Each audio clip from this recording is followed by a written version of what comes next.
계속해서 예수님의 족보에 등장하는 그 여인들, 4명의 여인들이 등장하는데 4명의 여인들의 이야기를 통해서 성탄의 의미를 되짚어 보고 있습니다. 오늘은 그 두 번째 시간으로 살모는 라합에게서입니다. 따라서 하겠습니다. 살모는 라합에게서. 다시 한번 살모는 라합에게서. 다시 한번 살모는 라합에게서. 네, 오늘 이 등장하는 이 살몬이라고 하는 사람의 이름이 성경에 딱 2번 등장해요. 첫 번째는 룻기에 등장합니다. 룻기 4장 마지막에 보면 이 살몬은 보아스를 낳았다. 암미나답은 나손을, 나손은 살몬을 낳았고 살몬은 보아스를 낳았다. 이 말이 등장하고요. 오늘 이제 마태복음에 똑같은 이것과 똑같은 그 족보가 다시 한번 등장하면서 여기서 살몬의 이야기가 등장합니다. 살몬이 어떤 사람이었는지, 어떤 삶을 살았는지 성경에는 전혀 언급이 없어서 살몬의 흔적을 찾기가 쉽지 않습니다. 그래서 저도 한번 지난주 중에 한번 여기저기 온갖 자료들을 다 막 뒤져가면서 살몬이 어떤 사람인가 막 뒤져보고 찾아봤는데 찾을 수가 없어요. 살몬이 어떤 사람인지 전혀 성경에는 언급이 없습니다. 그렇다고 해서 예수님의 족보에까지 등장하는 중요한 사람인데 이 살몬을 그냥 없는 사람 취급할 수는 없고요. 라합의 남편이니까 이 라합의 사건 속에서 살몬의 흔적과 역할을 찾아봐야 합니다. 라합의 이야기는 이스라엘 백성이 여리고성을 정탐하고 점령하려던 그 여호수아 2장과 6장에 언급하고 있습니다. 먼저 여호수아 2장 1절에 보면요, 여리고성 정탐을 위해서 2사람의 정탐꾼을 보냈다라고 기록하고 있어요. 왜 정탐하냐면 1절 이제 중간에 보면 그 땅, 그 가나안 땅의 관문과 같은 그 여리고성을 엿보기 위해서, 그 여리고성을 엿보게 하기 위해서 2명의 정탐꾼을 보냈다라고 기록하고 있어요. 여리고성을 점령하기 위해서 군사들이 어느 루트로 공격을 해야 되는지, 그 섬의 약점은 무엇인지, 만약에 그 섬을 침투해야 되면 어떻게 침투해야 저 여리고성을 들어갈 수 있고 점령할 수 있는지를 정탐하기 위해서 보낸 겁니다. 그렇다고 해서 오늘날처럼 막 특수부대를 보낼 수도 없는 거예요. 껌댕이 치라고 말이죠. 총 들고 이렇게 갈 수는 없어요. 가장 좋은 거는 그저 평범한 여행객처럼, 이 평범한 여행객처럼 위장을 하고 가는 겁니다. 그렇게 정탐꾼들이 여리고성에 들어가서 가장 먼저 유숙하러 들어간 집이 오늘 기생 라합의 집이었다라고 말씀하고 있어요. 어떻게 들어가도 하필이면 기생 라합의 집으로 들어갔을까? 그 집, 기생의 집에 들어가야 여리고성을 지키는 군사들이 의심하지 않을 수 있을 것이고, 그렇기 때문에 그 집에 들어간 것입니다. 그리고 그 기생의 집에서 가나안 정복의 최대의 조력자 라합을 드디어 만나게 되는 거예요. 어떻게 기생이 여리고 정복의 최대 협력자가 될 수 있었을까? 어떻게 정탐꾼은 이런 계획을 꾸미게 되었을까? 사실은 정탐꾼이 이런 계획을 꾸민 것이 아니라 여호와 하나님이 이 계획을 준비하셨다는 것을 알 수 있습니다. 그러나 안타깝게도 정탐꾼은 그 정체가 금방 발각이 되고 말아요. 오늘 2절에 보니까 어떤 여리고 사람이 정탐꾼이 왔다는 것을 여리고 왕에게 보고합니다. 그리고 3절에 보니까 그 여리고 왕이 정확하게 라합에게 와가지고, 야, 네 집에 지금 들어간 그 사람 끌어내라. 이걸 보니까 이 미행한 사람이 정확하게 이 정보를 알려줬다는 것을 알 수 있죠. 그러나 기생 라합의 정보가 군사들의 정보보다 한 발 빨랐던 것 같아요. 4절에 보니까 라합이 이미 2 정탐꾼을 숨겨놓습니다. 그리고 6절에 보니까 지붕에 버려놓은 3대에 숨겨놨대요. 3대 속에 숨겨놓은 거죠. 그리고 5절에 보니까요, 라합의 집에 찾아온 정탐꾼 체포조에게 그 2사람이 오긴 왔는데 성문을 닫을 때쯤에 나갔으니까 당신들이 지금 부지런히 쫓아가면 그 사람들이 저 요단강을 건너기 전에 잡을 수 있을 거요 라고 얘기를 해줍니다. 따돌린 거죠. 이렇게 정탐꾼 체포조를 완전하게 따돌린 라합이 지붕에 올라가서 숨어있던 2명의 정탐꾼들에게 깜짝 놀랄 만한 정보를 알려줍니다. 9절입니다. 같이 한번 읽겠습니다. 시작. 말하되 여호와께서 이 땅을 너에게 주신 줄을 내가 아노라. 우리가 너희를 심히 두려워하고 이 땅 주민들이 다 너희 앞에서 간담이 녹나니. 아멘. 라합이 들려준 첫 번째 정보는요, 여호와 하나님이 이 가나안 땅을 이스라엘에게 주셨다는 거예요. 이미 40년 전에 말이죠, 출애굽 해가지고 광야를 걷기 시작할 때 이미 40년 전에 민수기 13장에서 12정탐꾼이 가나안 땅에 들어가 보고 와서요, 가나안 사람들은 거인과 같고 우리는 메뚜기와 같더라 이렇게 보호하자 모든 이스라엘 사람들이 우리가 이제 죽게 되었다 통곡하지 않았습니까? 40년 전에 12정탐꾼, 그 12정탐꾼 중에 두 사람 여호수아와 갈렙은 아니야, 저들은 우리의 밥이야, 우리가 지금 당장 올라가야 돼, 당장 올라가서 여리고 저 가나안 성을 차지해야 돼 이렇게 말했음에도 불구하고 나머지 10명의 정탐꾼들이 아니야, 그 사람들은 거인이고 우리는 메뚜기하고 똑같아. 그래서 사람들이 그 말을 듣고 땅을 치면서 울고요, 우리가 죽으려고 여기로 왔나, 우리가 왜 여기 왔나, 당장 돌아가자 이랬잖아요. 그 여리고 정복을 포기했잖아요. 40년 전에 포기한 거예요. 그런데 이 가나안 땅을 하나님께서 이스라엘에게 주셨다는 것을 여리고의 기생 라합이 알고 있었고 그리고 믿고 있었다는 거예요. 라합이 말이죠. 두 번째는요, 라합의 고백 9절 하반절에 보면 우리가 너희를 심히 두려워하고 이 땅 주민이 다 너희 앞에서 간담이 지금 녹았다. 아직 이스라엘 백성들은 쳐들어온 것도 아니에요. 아직 준비할 그 전쟁을 준비한 것도 아니란 말이에요. 아직은 그냥 한참 밖에 저 요단 동편에 아직 그 요단강을 넘어오지도 않았어요. 그냥 요단 동편에 아직 텐트 치고 있단 말이에요. 거기에 그 텐트 치고 거기 있을 뿐인데 이스라엘 사람들이 온다는 이 소식만 듣고도 이미 가나안 사람들이 간담이 녹았대요. 뭐 이 정도면 뭐 전쟁을 해보나 마나 한 상태 아닙니까? 그런데 도대체 어떻게 라합은 이런 이스라엘에 관한 정보, 여호와 하나님에 관한 정보를 알고 있었을까? 도대체 이스라엘 백성들도 믿지 못했던 그거를 도대체 라합은 어떻게 알고 있었냐는 거예요. 그 힌트를 10절에서 제공합니다. 여러분 우리 10절 같이 한번 읽을까요? 시작.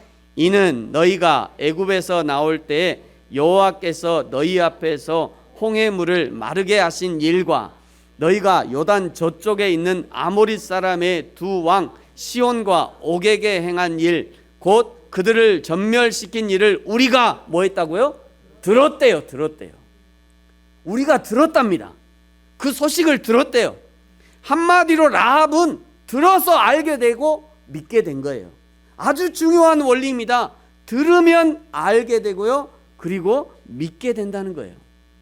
로마서 10장 17절에도 이 원리를 말씀하죠. 우리 같이 읽을까요? 시작. 그러므로 믿음은 들음에서 나며 들음은 그리스도의 말씀으로 말미암았느니라. 아멘. 정리해 보면요, 오늘 이 라합에게 이 가나안 땅을 여호와 하나님이 이스라엘 백성에게 주셨고 이 여리고 성도 결국 이스라엘 백성들이 차지할 것이라는 이 지식과 믿음이 어떻게 도대체 생기게 되었느냐면 하나님에 대한 소식을 들음으로 라합에게 믿음이 생겼다는 거예요.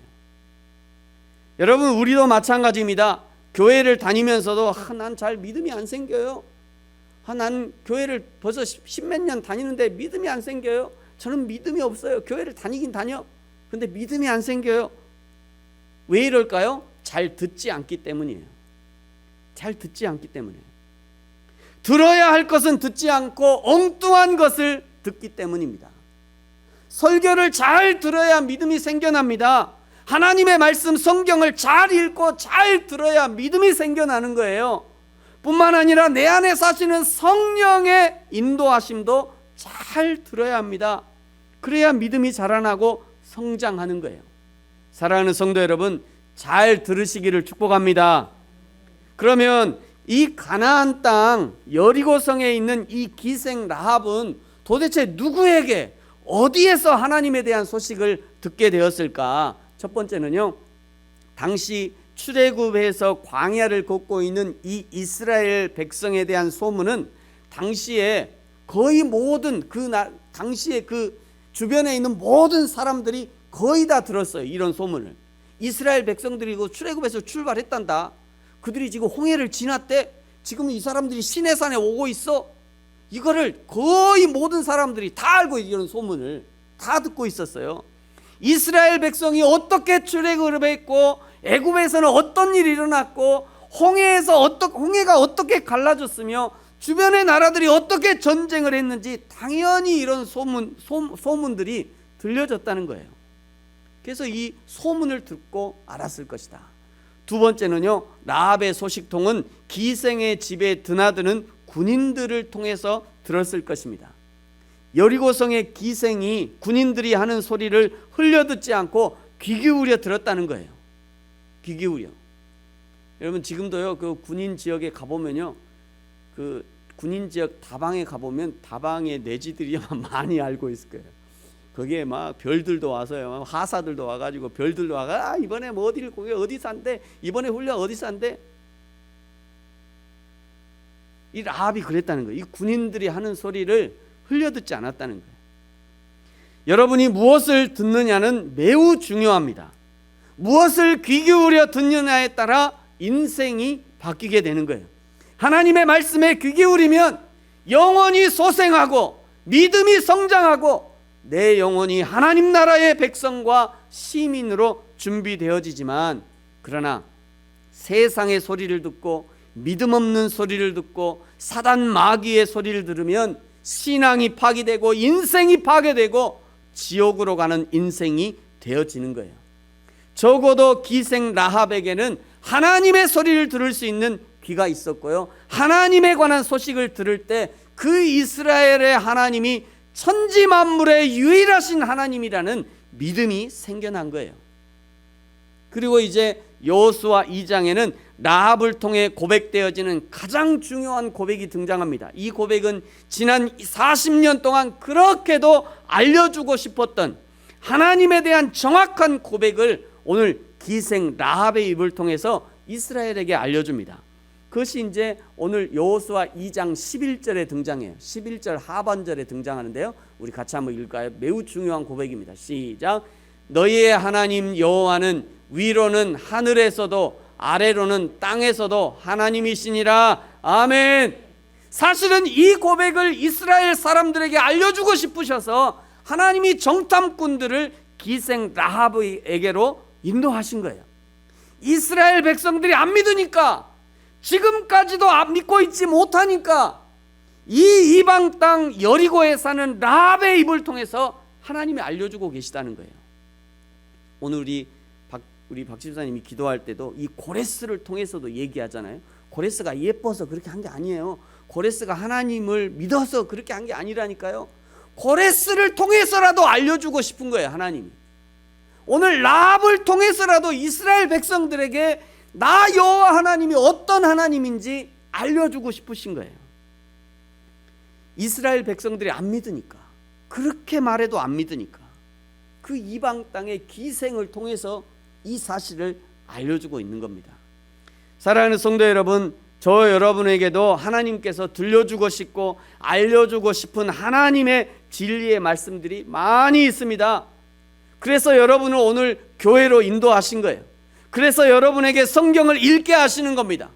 그래서 교육이나 훈련도 받게 하시는 거예요. 그래서 어떤 사람은 새벽부터 깨우시고 그냥 아침부터 깨우시고, 어떤 사람은 예배가 있는 곳, 집회가 있는 곳에 쫓아가게 하시고, 어떤 사람은 또 성경 공부가 있는 곳에 쫓아가게 하시는 거예요. 다 이유가 있는 것이에요. 하나님이 저와 여러분에게 말씀 들을 기회를 주실 때 잘 들으시기 바랍니다.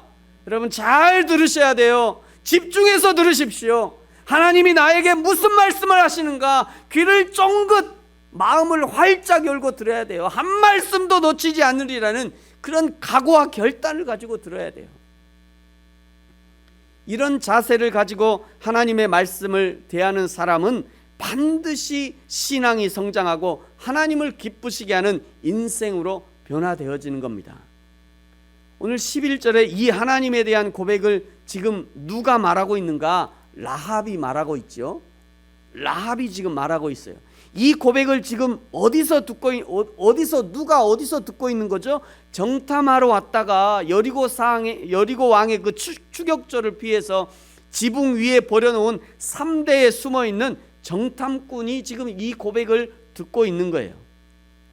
여호와 하나님에 대한 정확한 고백을 한 후에 라합이 오늘 이 선대함에 대한 보상으로 13절에 보니까 나의 부모와 나의 남녀 형제와 그들에게 속한 모든 사람을 살려줄 것을 요구합니다. 참 대단한, 이 라합이 대단한 여자 같아요. 나만 살려주시오. 나랑 우리 엄마랑 우리 부모만 살려주시오.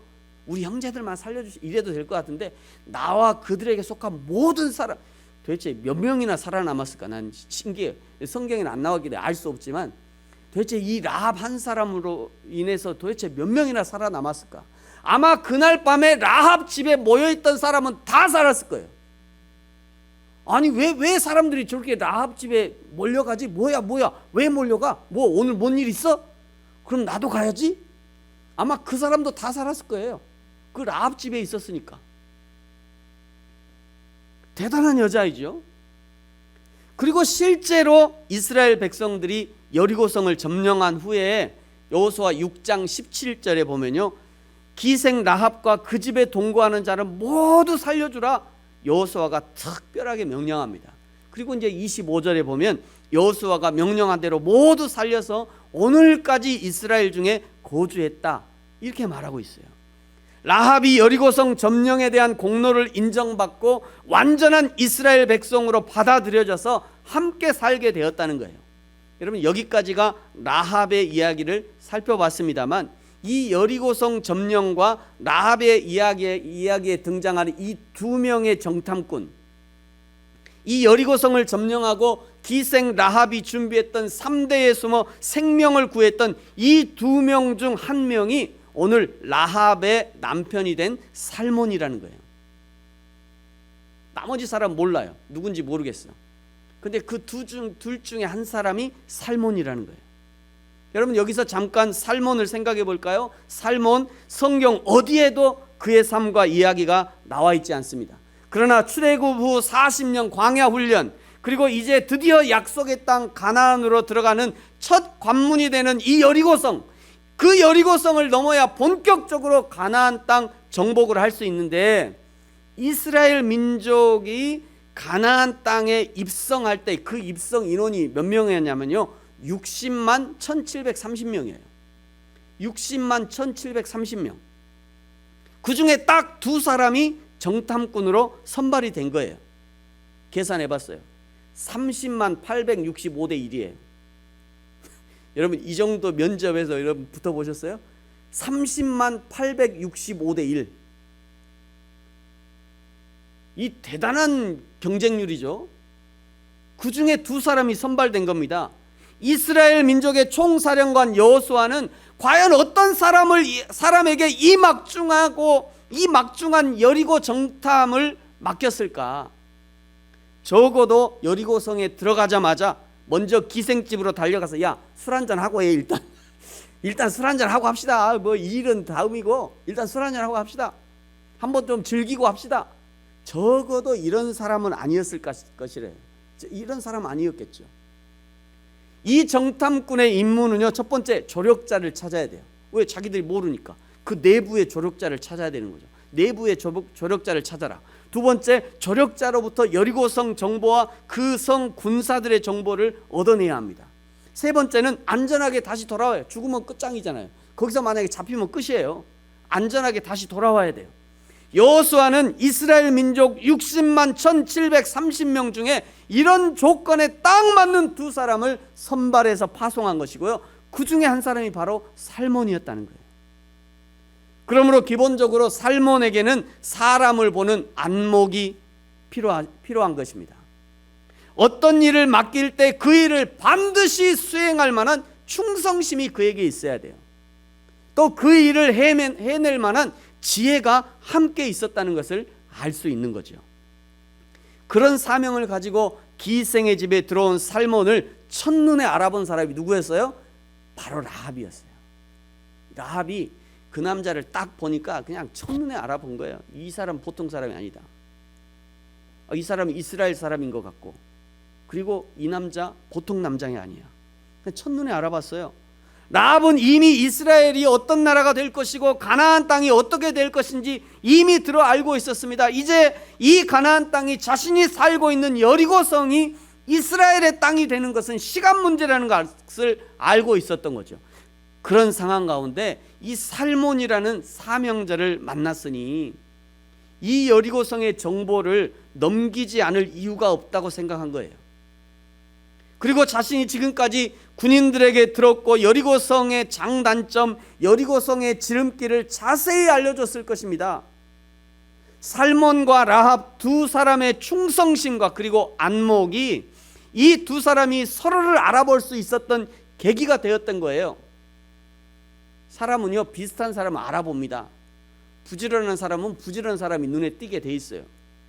충성하는 사람은 충성하는 사람이 눈에 띄게 돼 있다니까. 왜? 자기가 늘 그렇게 사니까 자기의 시각으로 보니까 저 사람이 충성한 사람이지. 금방 보여요. 금방 보여요. 그러니까 보였던 거예요, 그게. 그리고 이 두 사람이 결혼했을 뿐만 아니라 예수 그리스도의 족보를 잇는 아주 중요한 역할을 감당하게 된 것입니다. 하나님이 예수 그리스도를 이 땅에 보내시려는 통로로 마리아와 그의 남편 요셉을 선택하셨던 그 이유가 무엇인가? 마리아의 남편 요셉은 충성된 사람이었고요, 안목이 있는 사람이었어요. 마태복음 1장 19절에 보니까 그의 남편 요셉은 의로운 사람이었다 라고 이 요셉을 평가하잖아요. 여기 의롭다라고 하는 이 단어가 어떤 의미냐면 충성스런, 진지한, 끈질기게 성실한, 근실한, 이런 의미를 담고 있어요. 하나님 앞에서 요셉이 하나님의 말씀, 하나님의 율법을 알 뿐만이 아니라 자기가 아는 대로, 자신이 배운 대로 성실하고 끈질기게 충성함으로 진리를 살아내는 그런 사람이었음을 알려주는 겁니다. 뿐만 아니라 24절에 보면요, 요셉이 주의 사자의 분부대로 그의 아내를 데려왔다 라고 말씀하죠. 주의 사자의 분부대로 행했다라고 얘기하고 있어요. 적어도 지금 임신한 마리아가 그저 어떤 남자랑 바람이 나서 바람 펴가지고 임신한 것이 아니라는 사실을 알아본 겁니다. 이것이 요셉의 충성이고 성령으로 임신한 마리아를 한눈으로 알아볼 수 있는, 하나님의 눈으로 볼 수 있는 것이 요셉의 안목이었다는 거예요. 마리아는 어떻습니까? 마리아, 누가복음 1장 38절에 마리아가 가로되 주의 계집종이오니 말씀대로 내게 이루어지이다 하며 천사가 떠나가니라. 지난주에도 살짝 언급했습니다만 마리아가 이때 나이가 12살에서 14살 정도로 추정하지 않습니까? 아직 어린 여자아이가 임신이라고 하는 깜짝 놀랄 만한 사건 앞에서 어떻게 이렇게도 초연하게 그리고 담대한 고백을 할 수 있다는 말입니까? 그것이 마리아가 하나님의 말씀에 대한 안목, 마리아가 가지고 있던 말씀에 대한 안목이고요, 그 하나님의 말씀을 자신의 삶으로 살아내고 지켜내고자 하는 충성이 기본적으로 그 바탕에 깔려 있다는 증거가 되는 것이에요. 사랑하는 성도 여러분, 저와 여러분에게 살몬과 라합의 충성과 안목, 그리고 요셉과 마리아의 충성과 안목이 있어지기를 축복합니다. 여러분, 우리에게 있어야 할 안목과 충성은 어떤 것일까요? 첫째는 여호와 하나님의 말씀이 진리요 길이요 진리요 생명이라는 것을 알아보는 안목과 말씀에 대한 충성이 우리에게 필요합니다. 이 안목과 충성이 있어야 세상을 그리스도인으로 당당하게 살아갈 수 있는 것이에요. 두 번째, 우리에게 필요한 것은요, 하나님이 허락하신 교회와 성도들에 대한 안목과 충성이 필요합니다. 그저 나에게 이익이 되면 좋은 교회, 이익이 안 되면 나쁜 교회, 그런 거 아니라 여호와 하나님이 주인 되시는 교회에 여호와 하나님을 주인 삼는 성도들을 볼 수 있는 그런 안목과 충성이 필요하다는 거예요. 세 번째, 우리에게 필요한 것은 하나님께서 사명으로 주신 선교와 전도에 대한 안목과 충성이 필요한 것입니다. 선교하고 전도하는 것은 결코 쉬운 일이 아니죠.